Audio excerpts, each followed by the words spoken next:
May panlaban na ako sa pimple dahil sa araw-araw na pet malungwer pa ng Kati Alice. Say hi to a new confidence with Kati Alice.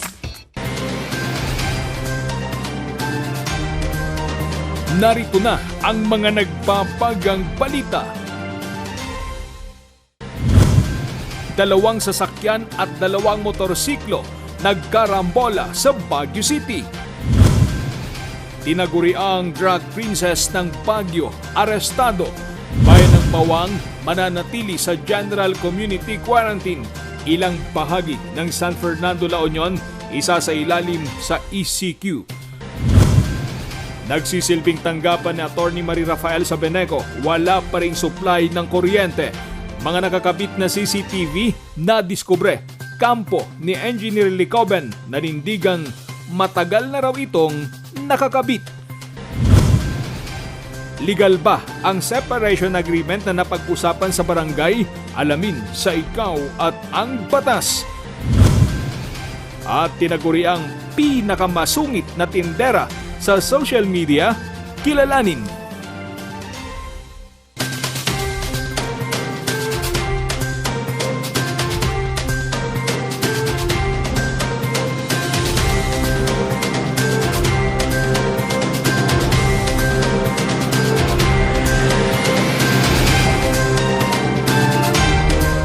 Live from the studio of RNG LUZON, this is LUZON Headlines.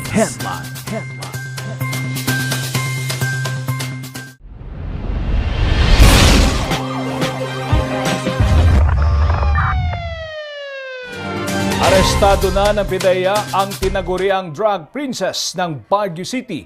Ang detalye ng balitang yan, ihahatid ni Charles Limon. Sa bahay na ito sa Barangay Upper QM nasukol ng mga otoridad ang isa sa mga umano'y notorious na drug personality ng Baguio.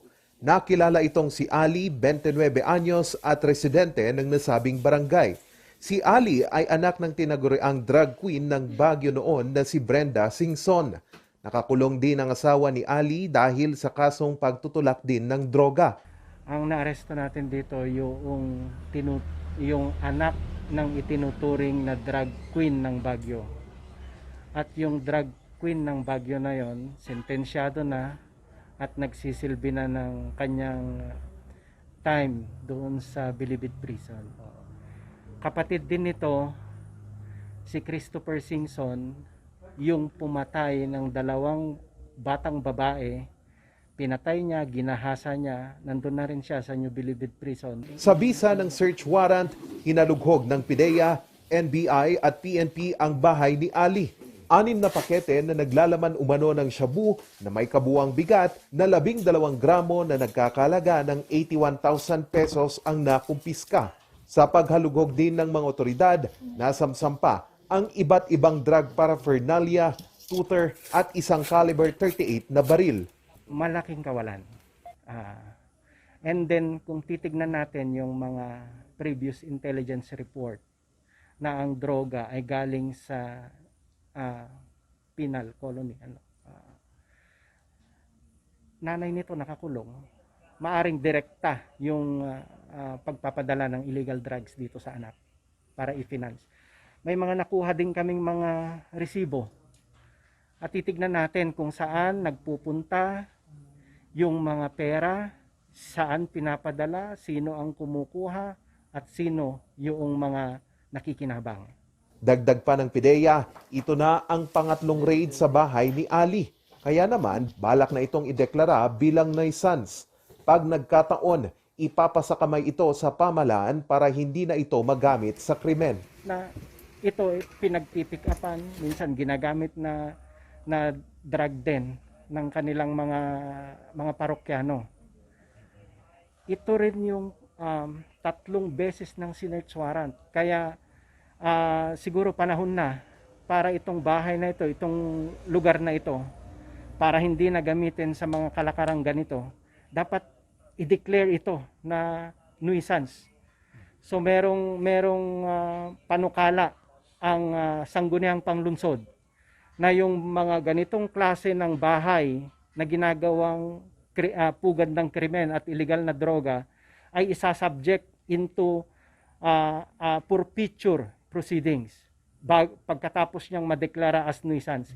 Merong ordinansa ang Baguio nito at i-revisit namin ito kasama ang aming legal team para ito, once and for all. Instead na gawin nilang drug den ito, gawin na lang nating kapaki-pakinabang. Haharap si Ali sa kasong paglabag sa Republic Act 9165 o Dangerous Drugs Act of 2002. Charles Nicolimon para sa Luzon Headlines. Dalawa ang sugatan sa karambola ng mga sasakyan at motorsiklo sa Baguio City. Ang detalye sa pagbabalik ni Charles Limon. Ito ang eksena bandang alauna ng hapon kahapon sa harap ng Maharlika Building. Karambola ang dalawang motorsiklo, isang taxi, dalawang SUV at isang modernized jeepney.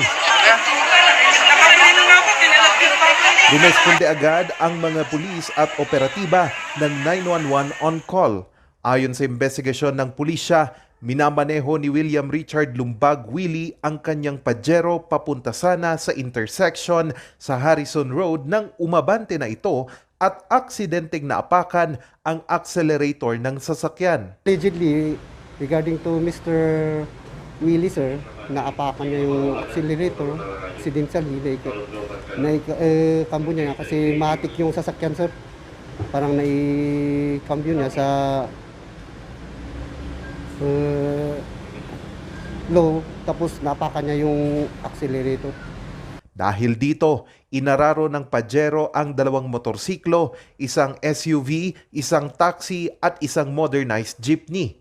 Dalawa sa mga sugatan ang agad itinakbo sa paggamutan at agad ding nakalabas. Iwas na ba yun eh?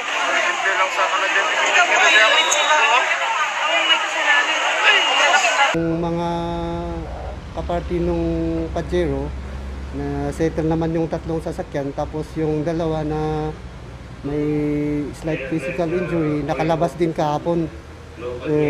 Nag-usap na sila kanina, sir, nung dumating si Mr. Willie, tsaka si Mr. Cheng at Mr. Barameda for possible settlement, sir.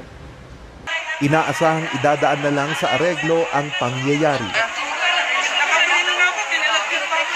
Charles Nicolimon para sa Luzon Headlines. Samantala, mananatili sa GCQ ang bayan ng Bawang. Samantalang isa sa ilalim naman sa ECQ ang ilang bahagi ng San Fernando City, La Union. Magbabalita, Claire Mondares. Sa bisa ng Executive Order No. 43 Series of 2021, mananatili ang bayan ng Bawang sa General Community Quarantine hanggang September 28. Ito'y matapos maitala ng lokal na pamahalaan ang 118 na total active cases kahapon. Pansamantala namang ipinagpaliban ang vaccination schedule ngayong linggo mula September 13 hanggang September 17. Kasalukuyan kasing naka-quarantine ang mga manggagawa ng Bawang vaccination team na nagpositibo sa COVID-19. Para sa mga naka-schedule sa linggong ito, hintayin lamang ang abiso ng Barangay Health Worker Focal Person 2 araw bago ang itatakdang schedule. Samantala, simula ngayong araw, isa sa ilalim sa Enhanced Community Quarantine ng ilang bahagi ng Zone 1, Barangay Pagdarawan, Zone 2, Barangay Dalumpinas Weste at Zone 1, Barangay Cabalsican sa San Fernando City, La Union. Magtatagal ito hanggang September 29. Bahagi ito ng ginagawang aksyon ng pamahalaang lungsod upang mapigil ang pagkalat ng COVID-19 sa mga karatig barangay at purok ng mga nabanggit na critical zone. Puspusan naman ang isinasagawang on-ground assessment ng City Disaster Risk Reduction Management Council at City Health Office. 10 barangay na nakapagtala ng mataas na kaso ng COVID-19 ang nabisita ng CDRRMC at CHO nitong September 13. Ang resulta ng on-ground assessment ang gagawing basihan ng pamahalaang lungsod sa mga susunod nitong hakbang gaya ng pagpapatupad ng granular lockdown. Claire Mondares para sa Luzon Headlines. Sa Pangasinan, isa sa ilalim ang bayan ng Mangaldan sa MECQ. Ang detalye sa report ni Christine Flores. Isa sa ilalim ang bayan ng Mangaldan, Pangasinan sa Modified Enhanced Community Quarantine o MECQ simula ngayong araw hanggang September 28. Alinsunod ito sa Executive Order No. 2021-L-044 Series of 2021 na nilagdaan ni Mayor Lambino. Base kasi sa huling datos na inilabas ng Municipal Health Office, pumalo na sa 145 ang aktibong kaso sa bayan. 86 ang namatay at 793 naman ang mga nakarecover na. Magiging limitado ang galaw ng mga residente sa pagkuha lamang ng pangangailangan at serbisyo mula sa mga pinahihintulutang establishmento para sa pagtatrabaho sa naturang establishmento at mga pinahihintulutang aktibidad. Ang mga 18 taong gulang pababa at mga nasa higit 65 taong gulang ay kinakailangang manatili sa loob ng bahay sa lahat ng oras, maliban sa pagbili at pagkuha ng mga pangangailangan. Mahigpit ding ipinagbabawal ang pagtitipon sa labas ng tahanan. Papayagan naman ang mga religious gatherings ngunit hanggang 10% capacity lamang. Hindi rin papahintulutang mag-operate ang mga entertainment venues, amusement parks, kasama din ang indoor at outdoor events. Siyempre, i-implement po natin kung ano yung nasa guidelines ng executive order ng ating munisipyo, mga permado naman ng ating Honorable Mayor. So, higher restriction po, expected natin, higher restriction po. Tulad dun sa mga dining area, 20% lang siguro ay allowed dun po, ma'am. Then, sa market day po, ma'am, medyo shorten po yung oras ng pamamalengke. From 4 a.m. to 6 p.m., ma'am, sarado na po ang palengke natin. Samantala, nakatanggap naman ang bayan ng relief goods mula sa pamahalaang panlalawigan. Maigpit ang pagpapaalala ng mga otoridad sa mga residente. Sa mga mamamayan po ng Mangaldan, sumunod na lang po tayo sa tinapatupad nating higher restrictions na minimum health standard kasi para sa atin naman ito, para mapababa na natin yung tumataas na kaso ng COVID sa bayan ng Mangaldan po. Base sa huling datos na inilabas ng Pangasinan Provincial Office, pumalo na sa 4,207 ang aktibong kaso sa buong lalawigan. Christine Flores para sa Luzon Headlines.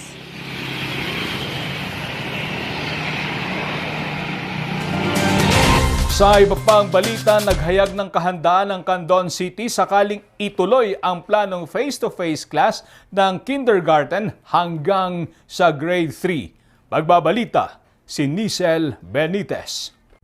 Pundirya ng Department of Education ang mga mag-aaral ng kindergarten at hanggang grade 3 para sa pilot run ng face-to-face classes sa oras na aprubahan ito ni Presidente Rodrigo Duterte. Una nang irekomenda ng Department of Health at medical experts na kanilang tututukan ang first key stage. Aabot sa 120 na public at private schools ang target ng DepEd na lalahok sa pilot test. Mula sa nasabing proposal, 12 to 16 learners ang lalahok sa face-to-face classes na magtatagal ng 3 oras kung saan masusunod pa rin ang mga preventive measures at voluntary basis on-site classes. Hinggil dito, sinabi ni Dr. Nick Collado, Assistant School Principal ng Candon National High School, na nakahanda na ang mga guro sa in-person classes dahil kumpleto sila sa resources na gagamitin ng mga mag-aaral, lalo na ang kanilang pangproteksyon. Ngunit anya, may mga sinusunod na protocols ng IATF na hindi pwedeng lumabas ang 18 anyos pababa. Capable actually dagiti teachers tayo, mabalin, capable dang pati resources tayo mabalin.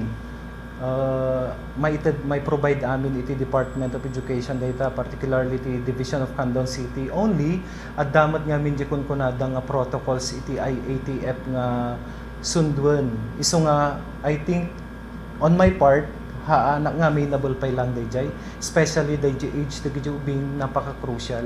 Below 18 years of age, handa mabalin or mapalubusan nga rumwarpay. Iso nga, I think, han nga mai-compromise ti health iti education tayo. May kasunduhan din ang DOH at DepEd na kailangang nabakunahan lahat kontra COVID-19 ang mga guro na lalahok sa pilot face-to-face learning. Samantala, naisumintena ng Schools Division Office ng Candon City ang listahan ng mga paaralan kung saan gaganapin ang face-to-face classes dito sa syudad, pero dadaan pa umano ang mga ito sa proseso at may rekomendasyon ang lokal na pamahalaan at mga magulang kung ito'y maipapatupad. Di last year rin nakapag-submit tayon iti target ng eskwelahan dito Candon para iti face-to-face dito nga target apuket ti eskwelahan nga insubmitir iti division ket Tamurong Elementary School. So parang ang basis din for selecting this school ket daytoy ket barangay school nga ti learners na metlaeng ket aggapu ti barangay. But of course, adupay nga proseso daytoy tapno maisayang kat ti pilot, we will seek for the approval of the president and then adamit laing iti recommendation ti LGU at dan tumet laing iti parents consent dagiti learners nga involved iti daytoy nga pilot testing no kas pagarigan maiimplementar tuman ti sumarsarunong aldaw. Sa huling tala ng DepEd, 17.9 million o 68.5% na ang mag-aaral ang nag-enroll para sa school year 2021 to 2022. Nisel Benitez para sa Luzon Headlines. Susunod, nagsisilbing tanggapan ni Atty. Marie Rafael sa Beneco, wala pa ring supply ng kuryente. Mga nakakabit na CCTV na diskubre kampo ni Engineer Licoben, nanindigang matagal na raw itong nakakabit. Iyan at iba pang balita sa pagbabalik ng Luzon Headlines.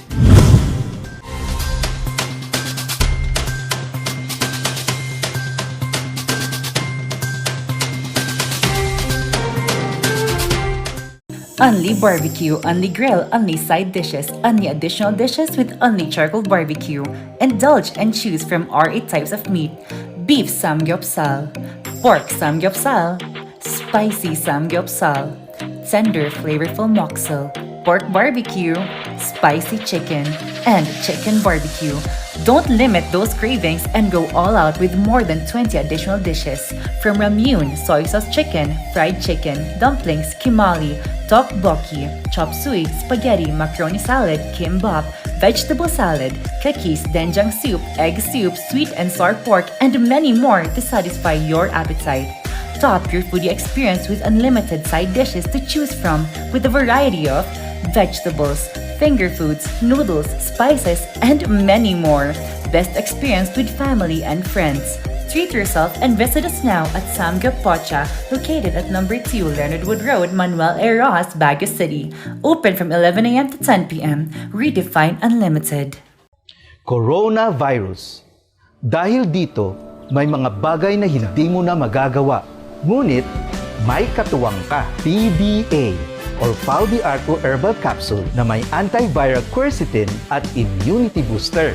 Mag-PDA or Pau de Arco Herbal Capsule araw-araw para iwas sakit, iwas virus. PDA. Proteksyon, depensa, alay sa kalusugan. PDA or Pau de Arco Herbal Capsule is available in all leading drugstores nationwide. Another quality product of Aldrich Corporation.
narito ang ilang tag-initipid tips na pwedeng gawin ng hindi nahihirapan at nananatiling komportable sa pang-araw-araw na pamumuhay. I-defrost ng ref kapag lampas na sa 1/4 pulgada ang yelo. I-check ding mabuti ang pinto ng ref para masigurong hindi tumatagas ang lamig. Bawasan din na maggamit ng maraming ilaw. Linisin at tanggalin na lang dumi at alikabok sa mga bumbilya para mas maging maliwanag ang mga ito. Magtulungan tayong lahat sa mahusay na paggamit ng kuryente upang masigurong tuloy-tuloy na maihahatid ang kuryente saan man sa bansa. Isang paalala mula sa NGCP. Masakit ba ang likod, ang kasu-kasuan? Namimitig o masakit ang iyong kalamnan? May rayuma, arthritis o nahihilo? May stiff neck, flatulence o masakit ang ulo? Sa Pauliniment, ginhaway, garantisado. Pauliniment, isang pahid ka lang. Dahil walang aw sa Pau!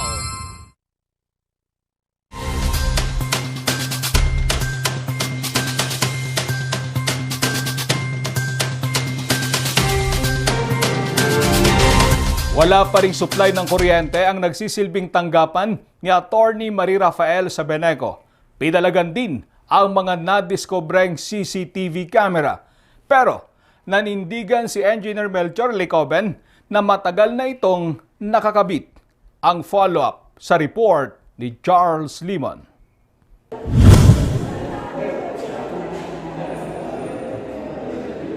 Higit isang linggo nang walang supply ng kuryente ang tanggapan ni Attorney Marie Rafael sa Dumol Hall ng Beneco. I just want to inform the public or the consuming public that the Dumol Hall has been used and utilized by GM temporarily as her office because she was denied to use the office facilities of the Beneco. Now, with her assumption here as the office, we do not know why the other members or the other group from the other side cut off the electricity to supply the needs of her in the execution of her function. Kaya naman, umaasa na lang muna sa sariling generator ang kampo ni Attorney Rafael para ipagpatuloy ang pagtatrabaho nito. Pumalag din ang kampo ni Attorney Rafael sa nadiskubreng CCTV camera sa loob ng Dumol Hall. Panang awat ko yung kabilda yung nga ito dyan. And obviously, the purpose dyan ko no, ma-record, ma-muanda no, niya di conversation nga mangyari dito yun nang runa patag ito yung lawyers sini Attorney Marie. Kahit ko nga ipakaam mo nga bawal datati ko na tayong violation of Republic Act 4200 anti-wiretapping law. They are going to file a case. After the complaint is filed, then that's the time that we will reveal who are being charged there. For the meanwhile, we just are still in the process of consolidating the evidence that is going to support the complaint. Sinikap ng news team na makuha ang pahayag ng kampo ni Engineer Melchor Licoben pero hindi ito sumagot sa mga text at tawag.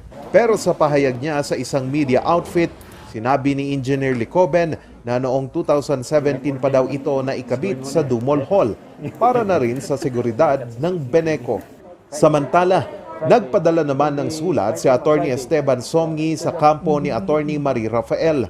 Nakasaad sa sulat na pinapaalis na ang kampo nito dahil hindi daw magamit ng mga staff at empleyado ng Beneco ang Dumol Hall. Sa sulat ni Attorney Somgi, kailangan daw isaalang-alang ang mga health protocol sa tanggapan. Hindi tinanggap ni NEA-appointed Beneco General Manager Attorney Rafael ang nasabing sulat.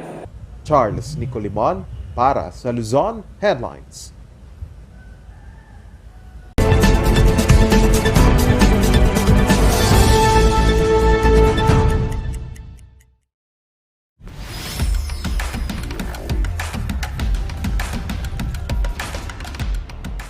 Marami pong pupunta sa amin at nagsasabi na silang mag-asawa o dating mag-asawa ay naghiwalay at nagpunta ng barangay, nag-usap at nagsabi na gagawa ng dokumento at magpapanotarize ng tinatawag nilang separation agreement, hiwalayan agreement, etc. ang tawag. Is it valid pursuant to our family code? Yan pong mga agreement na yan doon sa barangay ay hindi po legal, hindi po siya valid, hindi siya contract that will be accepted by the courts because it is contrary to law, morals, public order, public policy. So wag po kayong pumunta sa isang abogado at magpa-prepare ng so-called separation agreement because he will never do that. Why? Kasi pwede siyang madisbar for preparing or notarizing a document na ganyan. Yan po ay agreement niyong mag-asawa, pwede sa barangay, pero hindi pwede sa korte. So ano ang pwedeng mangyari sa dokumento na halimbawa prepare ng kapitan o prepare ng estudyante, law student, pero hindi notarized? Insofar as the barangay is concerned, they will recognize that as a document. Insofar as the court is concerned, hindi yan i-recognize ng korte. So ano yung evidentiary value nito? Ang evidentiary value nito just in case ihabla ka ng partner mo dahil nag-asawa ka uli, ito lang ay ebidensya na na-tolerate ng dating asawa mo yung pagsama mo sa iba or pagkasal mo sa iba dahil sinabi niya sa dokumento na wala ng pakialamanan. But for purposes of separation, the only legal document na pwedeng gawin or pwedeng tanggapin ng korte as a defense against a crime of bigamy, concubinage, etc. is a petition for annulment of marriage which should be granted by our courts.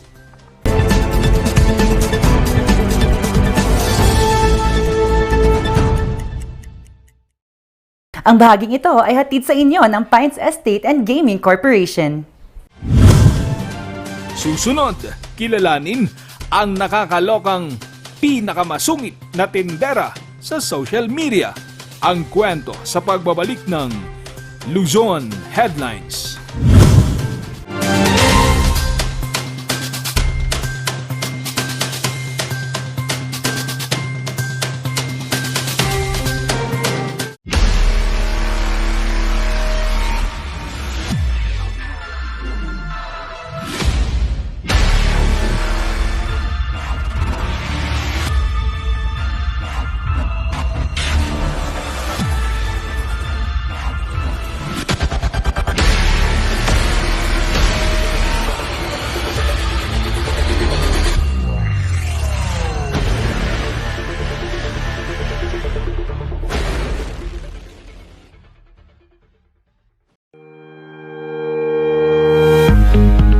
The Baguio Country Club, the first and only 5-star mountain resort in the Philippines, is fully equipped and ready to welcome you back.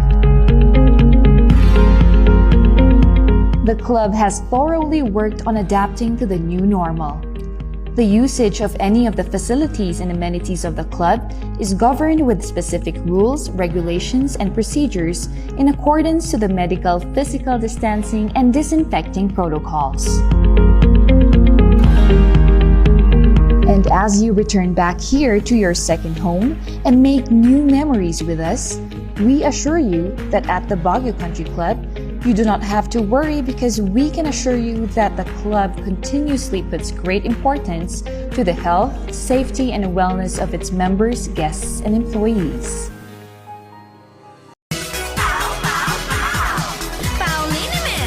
Masakit ba ang likod, ang kasu-kasuan?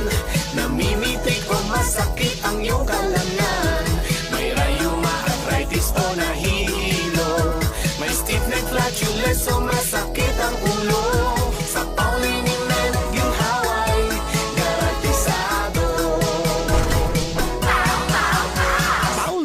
isang pahid ka lang. Dahil walang aw sa pow! The most beautiful design you will find ever. Great furnitures and better price. Made in Korea. Art and Furnitures. Visit us at San Luis, Bugula, Union. Contact us at 0915-1170-111. Art and Furnitures. TG Home Builders po? Yes po, sir. Sir, paano po umorder online ng mga hardware supplies? Punta lang po kayo sa facebook.com/tghomebuilders at i-message nyo na lang po kami doon at mayroon lang pong sasagot sa inyo. Sir, ang TG Home Builders po ay isang tindahan na nag-offer po ng mga finishing material. Easy to install at mas makakatipid po sila ng oras at sa pera po nila. Mas concentrated po kami sa mga modern materials. TG Home Builders! We turn houses into homes! Coronavirus. Dahil dito, may mga bagay na hindi mo na magagawa. Ngunit, may katuwang ka. PDA or Pau de Arco Herbal Capsule na may antiviral quercetin at immunity booster. Mag-PDA or Pau de Arco Herbal Capsule araw-araw. Para iwas sakit, iwas virus. PDA. Proteksyon, depensa, alay sa kalusugan. PDA or Pau de Arco Herbal Capsule is available in all leading drugstores nationwide. Another quality product of Aldrich Corporation.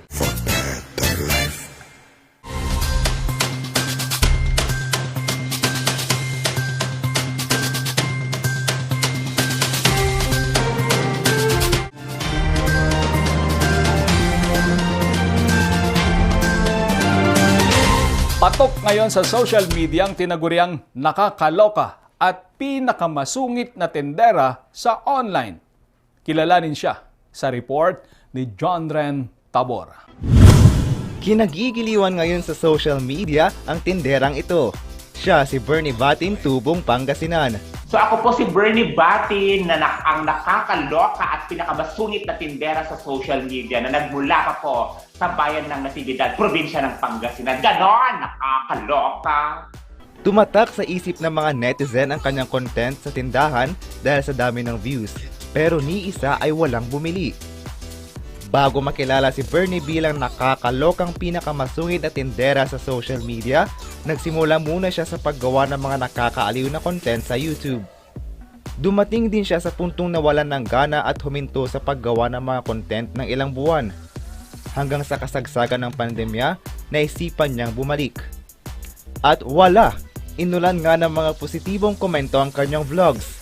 October 2020, dito tumatak sa madla ang nakakalokang pinakamasungit at tindera sa social media. Bali yung mga content ko po sir na sa tindahan po kasi talaga is nagsimula po yan sa TikTok.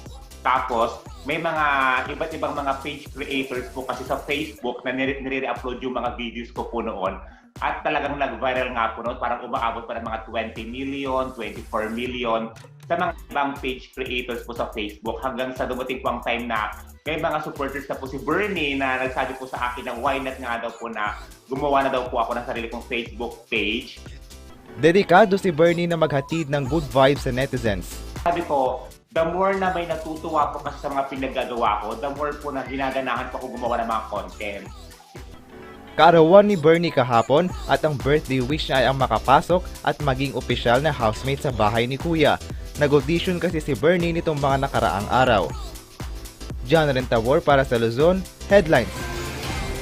At yan ang mga balitang nakalap ng Luzon Headlines ngayong araw.